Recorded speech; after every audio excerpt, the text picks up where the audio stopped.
Geico presents sharing versus oversharing. Today, Bridget Griffin shared a video of her daily yoga routine, 2 self-help articles, and her new blog called Build Your Inner Bridge with Bridge. Girl, your sharing has turned into oversharing. No worries, Bridge. Geico has some info worth sharing with your 7 blog followers, like how you could save money on your car insurance, update your policy, and report a claim just by visiting geico.com. How's that for building your inner bridge? Bridge? Geico. 15 minutes could save you 15% or more on car insurance.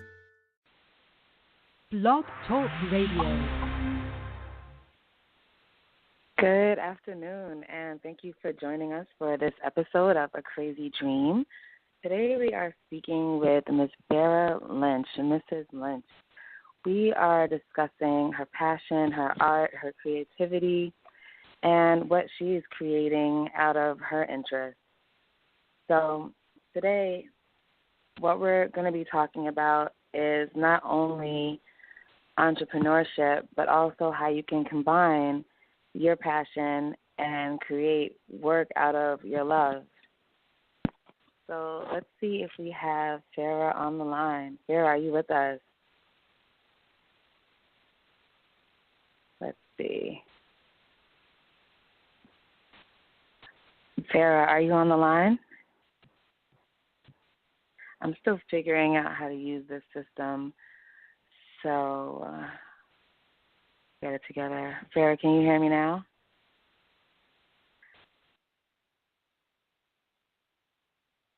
Let's see. All right, how about now? Okay.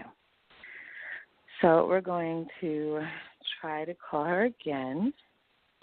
So, again, when we talk about creativity, we have to talk about what we're creating, and this is exactly what Farrah does. She's won awards because of her work. She's been able to be curated at a museum because of her great work. Hello? And hi, Farrah. I was like, hi, trying to get the call to go through. I'm still figuring out how the system works, so I'm happy I got you. No problem. You know, actually, when you called, I'm in a tunnel, so, you know, I had some issues initially because I think the call dropped, but we're good now, I think. Yeah. Okay, perfect. Things happen. That's life, right? Okay, great. Yes. So I was just, doing a short intro, just talking a little bit about you, but I wanted to start the call off by you telling us a little bit about yourself and what you currently do. Okay, sure. So I am a lot of things: a mom, a wife. I call myself a wannabe artist because I'm still on that path. But I came into art at a very young age, and I can say now that it truly is my passion. But I was introduced to it at a very early age because in the summertime, living in the South, of course, our family, as most Black people, who migrated from the North to the South, we had family in the North. And so we would drive up north for summers. And along the way, my mom would always stop, in different states, and we would go to museums. And so that was my first introduction to the arts, and I just loved it. I loved the big pictures on the walls, and that kind of segued into me doing it in high school. But, in high school when you're doing art, you're just doing it because you have to. But I had a teacher who decided that, no, you need to do this. And so she promoted me and put me in, like, the college-level courses.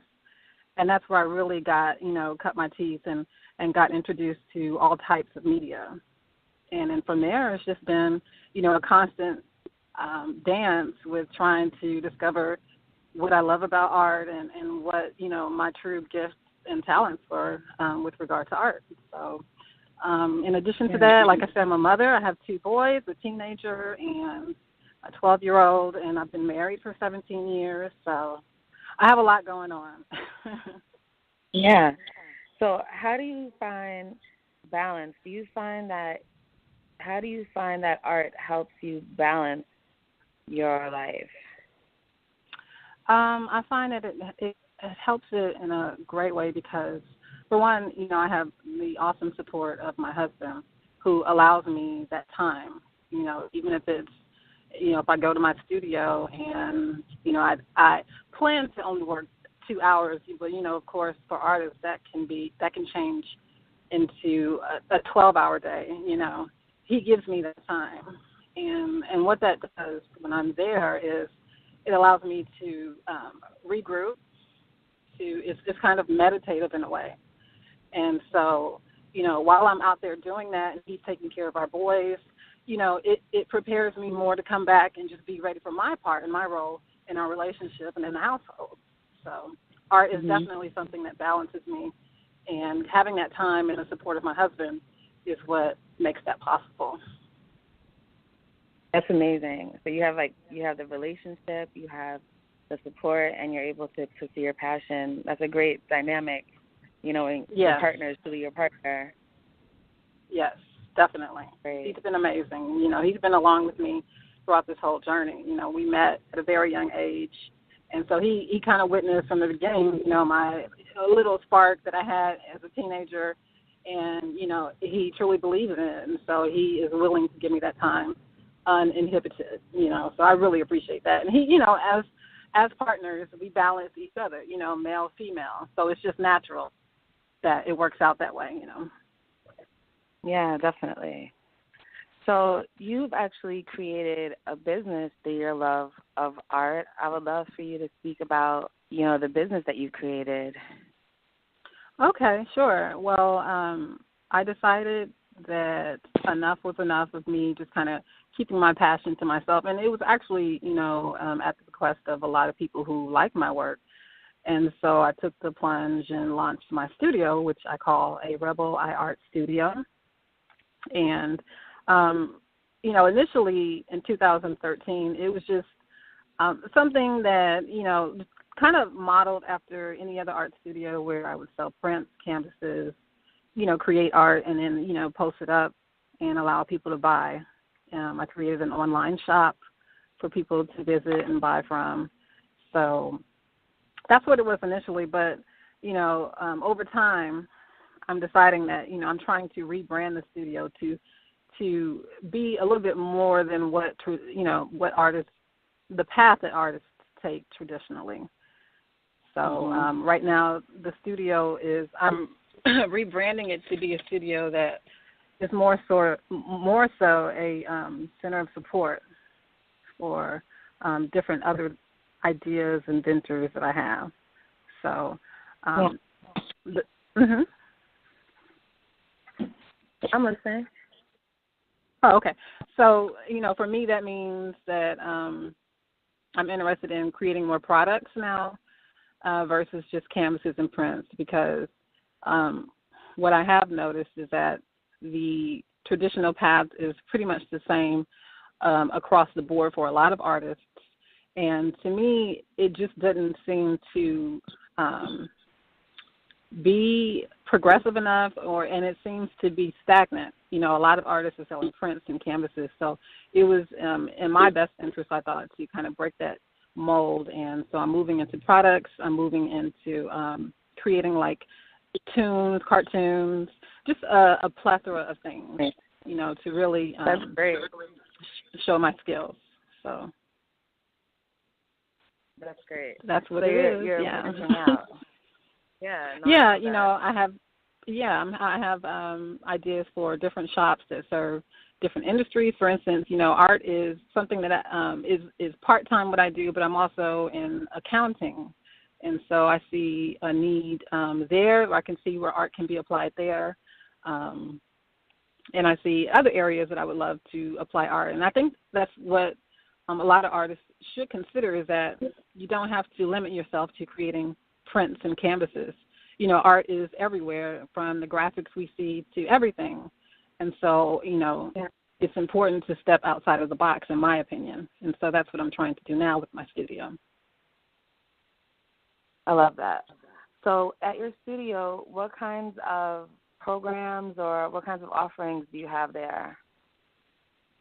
Well, right now, my studio is my garage. And so, again, that goes back to the support and love of my husband. He allowed me to take over that space in our home. And so that's primarily where I work, and that's where I do a lot of filming for my YouTube videos. That's where, my computer setup is to create my cartoons, all of that kind of stuff. So it's just my personal space, and, right now it's not open to anyone publicly. It's still private, but, so that's what it is. I love about that? Yeah. Mm-hmm. You know what I love? Because I work from home, and you have to start somewhere, and great things can come from, different beginnings. So you're doing the work, and you're creating, and you're making your dream into your actual reality. So you're still doing it regardless of the space, out of which you're working. That's where everything else comes from. Right. So that's right. So and, I think it's, I don't want to get ahead of myself. It definitely isn't feasible financially if you're starting something, to just, throw the bulk of your money. Because, of course, me doing this is all of my own money, so it just didn't make sense to, get a space or do any of that. And I wanted to see what I could do with, all of the free things that I had, my space and tools and all of that, without, spending a lot of money. And so far it has paid off. Luckily it's the talent and, is there. And so all of the extra is unnecessary at this point. But I do hope, my goal, of course, is to have a separate space, because, I have a lot of plans, big plans, and I definitely need more room for that. So definitely. So the more, it's like almost like the more you're out there, the more you're doing it, the more your plans will probably grow as well. Because I'm sure your vision has probably grown. Because I know, Oh, definitely. Yeah. So could you tell us a little bit, because, I know that you had your Code installment. Like, could you tell us a little bit about that installment that you did? Sure. So Code was a result of me entering this competition held by the only African American arts museum here in the city of Houston, the first one actually. And so they held this open call for emerging artists in the city, Black artists, and I got picked. And so, of course, when you get picked to have a month-long solo exhibit, you definitely want to go all out, right? And so my idea for Code was really just, paying attention to the climate of our society and addressing that. And so for me, that meant, of course, addressing the issue of crimes against the Black community. And when I say crimes, I mean, these injustices that never go unpunished. Never go punished. And so I wanted to talk specifically to that that dilemma, and I wanted to talk, but from the subversive side. So there were these conversations that I recognized were going on, that people were really airing out their frustrations, but amongst each other. And so part of those frustrations were whether or not, we should all get along, or should we operate and move in a way that was inconspicuous, that kept us out of kept our plans to kind of conquer these dilemmas in private. And so I came up with an idea of Code, because that word, that was a buzzword being thrown around. And I wanted to create like these visual epitaphs that would only be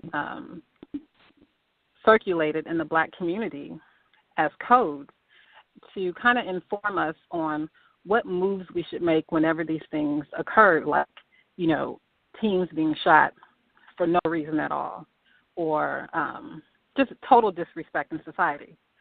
And so that was the idea behind Code. I came up with 4 different code pieces that addressed, to me, the most important areas where we needed to kind of move in silence and regroup as a community. and just, to make our way out here in this world that we have to kind of deal with. And so I created pieces that dealt with the economy, religion, that dealt with relationship, and that dealt with, did I say religion? Yeah, religion, economy, relationship, and, plans for the future.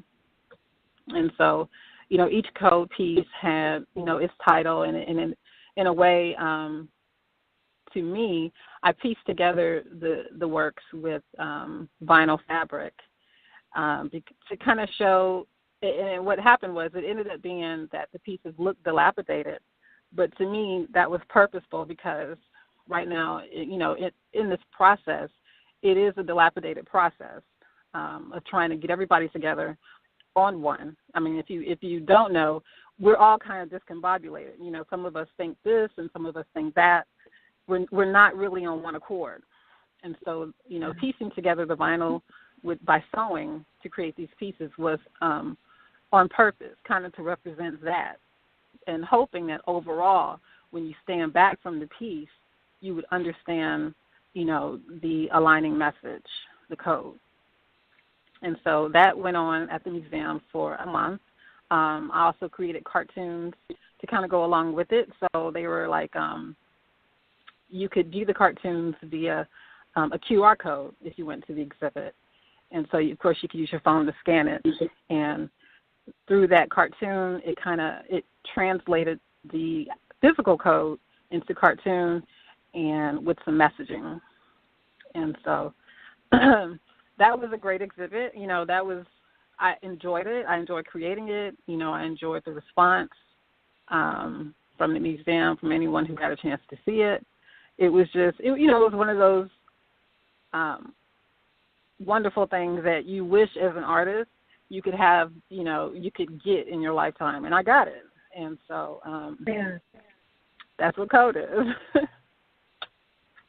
What would you say to artists who are thinking, like, could I do that? Could I win this contest? Could I, really make this a reality?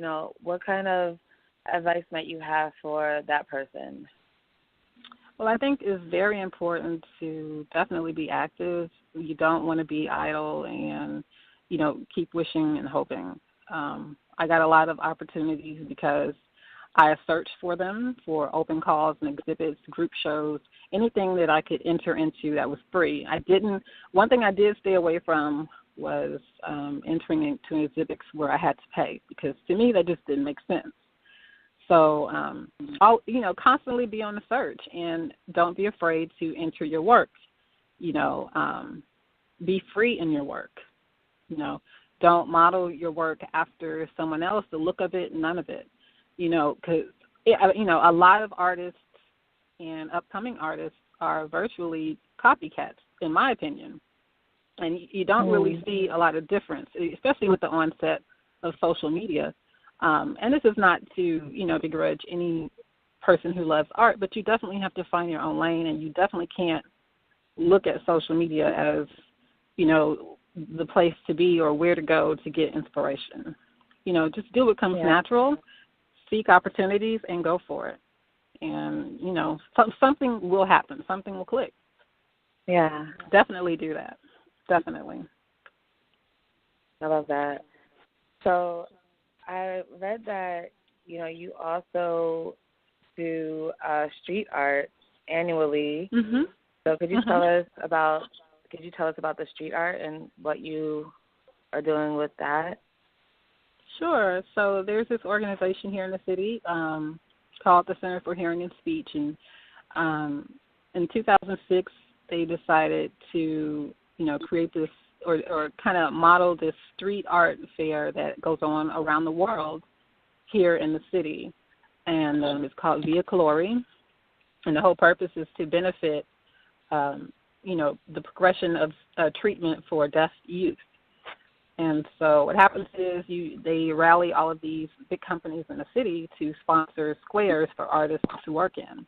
And so I first found the opportunity just by searching online. Like I said, just looking for something. And so I found it and entered in, just kind of filled out the application. They hadn't seen my work or anything like that. It was just basically, okay, you got the square, come out, we get some materials for you. So I figured, why not, It's a great way, it's a great cause to support, and it's a great way to be seen. So I've been doing it ever since, since it started. And, it's 2 days of the weekend, Saturday and Sunday in November. And we just, along with other artists, we're just out there creating, the pieces that we want to create in these squares. Of course, with no controversy because, they're company sponsored. So, but yeah, that's what I've been doing, and I love it every year. It's fun to get out and something to do in the city. Yeah.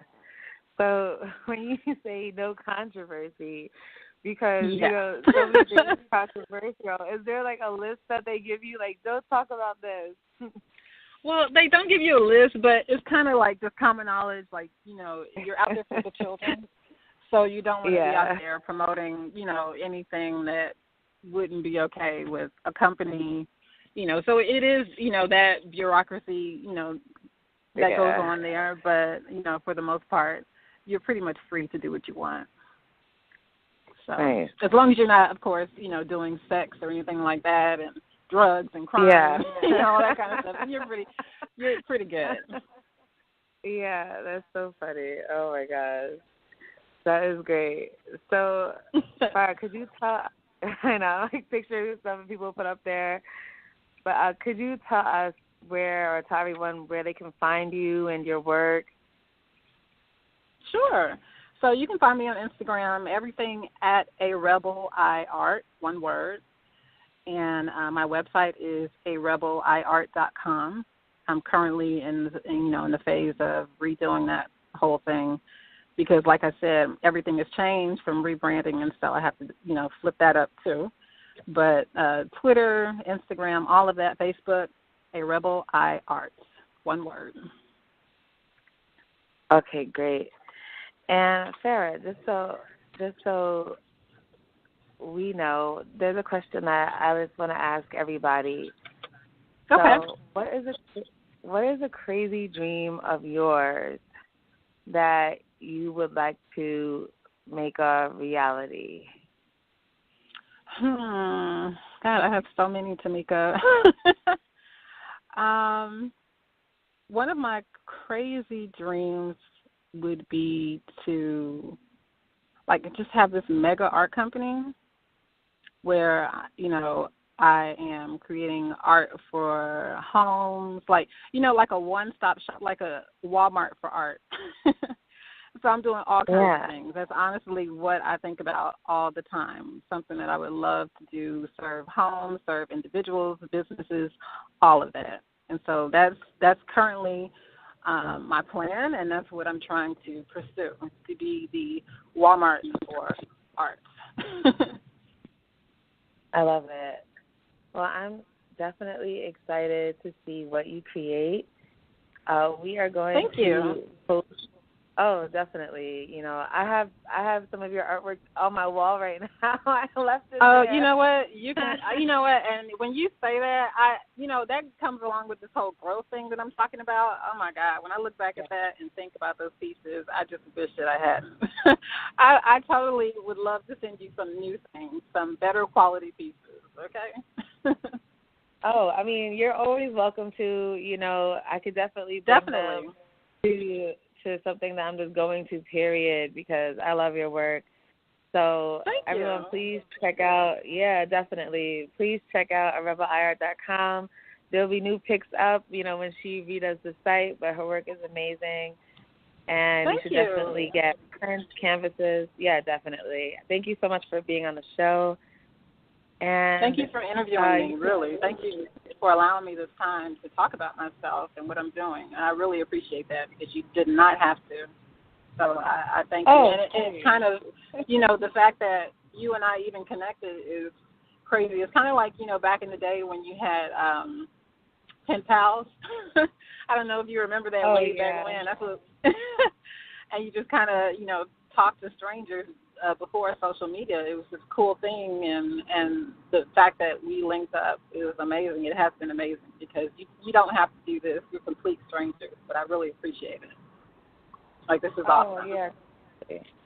I love what you're doing. So, if I see something, it's positive, it's amazing. I love art, period, and I think that you're going to do great things. So, thank you. Definitely. Of course. And thank you of course, so much I wanted. Yeah. Sure.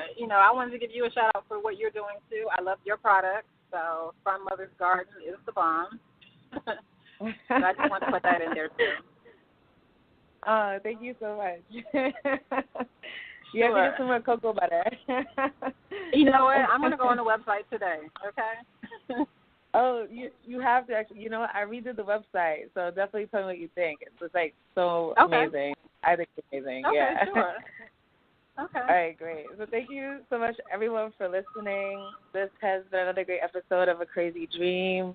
If you listen to Farrah's story, you talk so much, Farrah, about just looking and finding things, like, that you did that. And it's so simple when you say it that way, like you literally just looked for these opportunities and found them.